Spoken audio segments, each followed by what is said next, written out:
Hello, welcome you all. So today we are going to talk about the second yama of the Ashtanga Yoga, which is Satya. Now, as we have seen in our previous video, the first limb of yama, we have seen Ahimsa in our previous video. Today we shall look at the second yama, namely Satya or truthfulness. But before we begin, let's pray to Lord Ganesha. Om Shri Ganeshaya Namaha. I call upon the lineage of my gurus to bless me. My heartfelt gratitude for my guru for choosing me as a medium to express himself. Om Hrom Nityanandaye Namaha. Om Hrom Shri Shaligram Sharmaye Namaha. Om Hrom Shri Kanhaiyalal Sharmaye Namaha. Om Shri Guruve Namaha.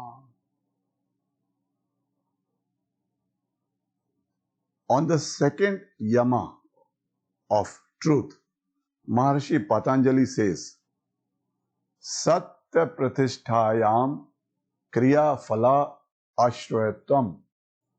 That means, once a state of truth or Satya has been permanently established within us, then each statement will form the basis for a truthful result. Now, before we go deeper into the meaning of this sutra, let me ask you, how many of you have heard or witnessed about miraculous powers of the yogis? Some of us know these powers as siddhis or extra human powers. So these are real powers one automatically attains by virtue of reaching a particular state of inner purity. For example, someone deeply rooted in ahimsa does not have any enemies.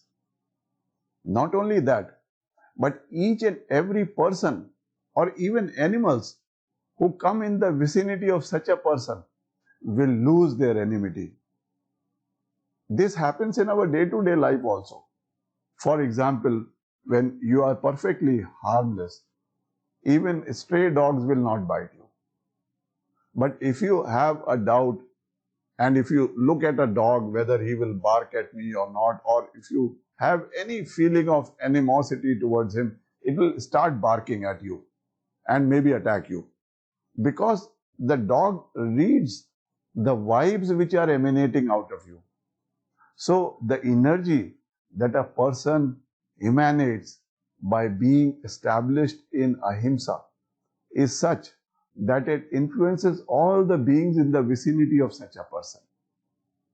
Similarly, the Sutra on Satya explains that someone who is deeply established in truth, then whatever he says, that will happen or fructify. It can never become an untruth. Now, this is also a kind of extra human power which nature bestows upon him. So even nature helps you when you are practicing truth. Whatever you say will happen. So nature will help that since you have practiced truth perfectly, the occasion for you to tell a lie will be down to zero. If you recall from Mahabharata, Yudhishthira was so firmly established in truth. Now, the first thing I want to point out is that the yama of ahimsa and satya are very closely interrelated. Secondly, the meaning of Sanskrit word satya is much more than the meaning that the English word truth indicates. Satya stems from the Sanskrit root word sat, which means reality or existence. Sat refers to the ultimate reality. In fact, Satya is beyond the capacity of words to describe. So, in whatever way you define Satya, it will be untruth. However, for the sake of our worldly meaning and for the mind to comprehend, we are taking the meaning of Satya as truth. In Rig Veda, we come across the triple term Satyam, Ritam, Vrahat. Satyam is the reality of divine essence. Ritam is the reality in action or the manifestation of divine essence. And Vrahat is the reality of existence in its entirety or vastness. Internally, Satyam indicates the truth of the being. Ritam indicates the truth of knowledge and action. And Vrahat indicates the illuminated consciousness, the nature of which is very large and wide. Similarly, Gayatri Mantra mentions 7 worlds in the Hindu cosmology. Bhur, Bhuva, Swaha, Maha, Jana, Tapa and Satyam. So the world of Satyam or truth is the supreme world. It is a symbolic representation. Similarly, in Vedanta, the 7 worlds correspond to our 7 psychological planes of consciousness. First is Annamaya Kosh, then the Pranamaya Kosh, Manomaya Kosh, Vijnanmaya Kosh, then Anandamaya Kosh, and then Chit and Sat. Sada ek rasa, sada ek rupa. So the nature of Sat is one essence and one form. Sat, Chit, Anand is existence, consciousness and bliss. And only Atma has the triple aspects of Sat, Chit and Anand. Sat is the eternal truth, Chit is the supramental consciousness that transcends all, and Anand is the eternal bliss. It has no beginning and no end. Anand exists forever. It is the quality of Atma. Hence, Sat is the quality of Atma only. Bhagavad Gita states that Brahm is also called by the name Om Tat Sat. Om is Brahm, Tat is Brahm, and Sat is Brahm. The meaning of Satya has evolved to be righteousness or dharma. Taittiriya Upanishad states, Satyam vad dharmam cha. It means speak the truth and lead the path of righteousness. Similarly, Mandukya Upanishad mentions Satyam eva jayate. Satyam eva jayate. That means truth alone triumphs, not the falsehood. You can see any religion in the world and you shall find Satya or truth is accorded the highest value. In Sikhism, Satnam is the most sacred mantra. Sat means truth and Nam means name. So Satnam is the all-pervading supreme reality. Being untruthful is self-deceptive. Self-deception always makes one guilty. As a result, the mind gets modifications that are detrimental to spiritual evolution. Therefore, one should cultivate truthfulness in thought, speech, and action. Carl Jung writes, a lie would make no sense unless the truth was felt to be so dangerous. So why do we lie? And what could be those circumstances? Are we afraid to hurt someone else's feelings? Or are we afraid if we told the truth, we would not be liked or admired anymore? Does our self-ego prevent us from telling the truth because it fears that telling the truth may reduce my social standing.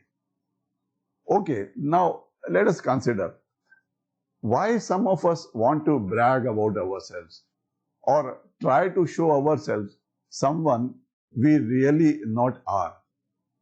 Is it because of a fear of humiliation we may suffer if we are seen inferior to our neighbor? And what is that fear of being seen inferior? It is the response of our ego consciousness. And our ego consciousness is the one which makes us believe that I am a separate entity. So now, can you see the connection? The pathway to abundance is oneness and universal consciousness, which leads us towards the path of truth or Satya, while the path to suffering and klesha is our ego consciousness, which leads us towards untruth. That is the difference between trying to be nice vis-a-vis trying to be true. Nice is an illusion. It makes ourselves present ourselves differently to different people under different circumstances. True self has a degree of truthfulness, a boldness, an essence. When we are being nice, we may be hiding something, but when we exhibit our real self, there is nothing to hide and nothing to manage. Although our real self may not be always present or is something we might not always like in someone else, but it is at least trustworthy and springs no surprises later on. Now, for example, why do you see many marriages resulting in disappointment even after a long courtship of couples prior to the marriage? It is only because during the courtship, we only try to exhibit our nice self and not the real self. The real self comes as a surprise later on. So some people may have a question now.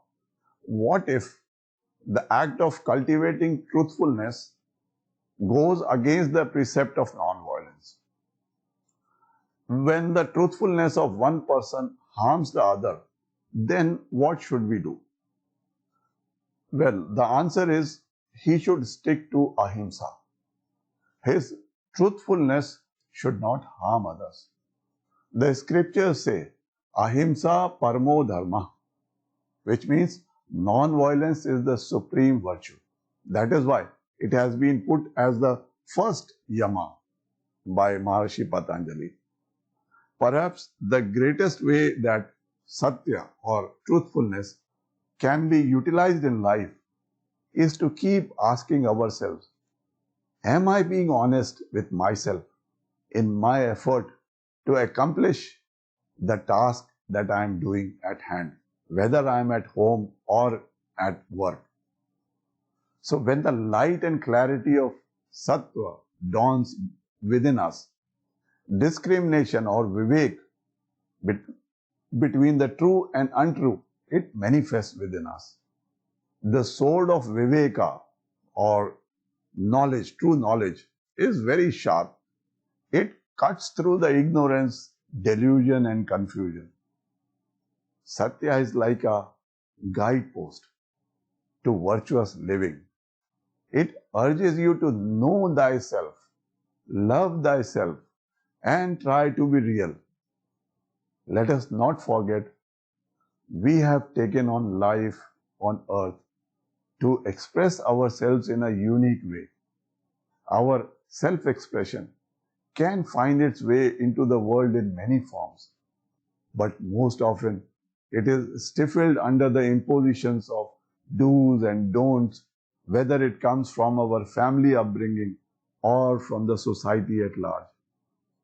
And this stifling of our real self diverts our energy from self-expression to wasteful self-indulgence.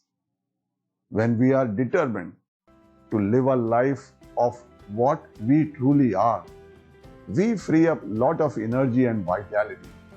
And this aliveness helps us as well as everyone around us and allows us to live a life of bliss and abundance. So share this gift of knowledge with your near and dear ones and help them make their lives more blissful too.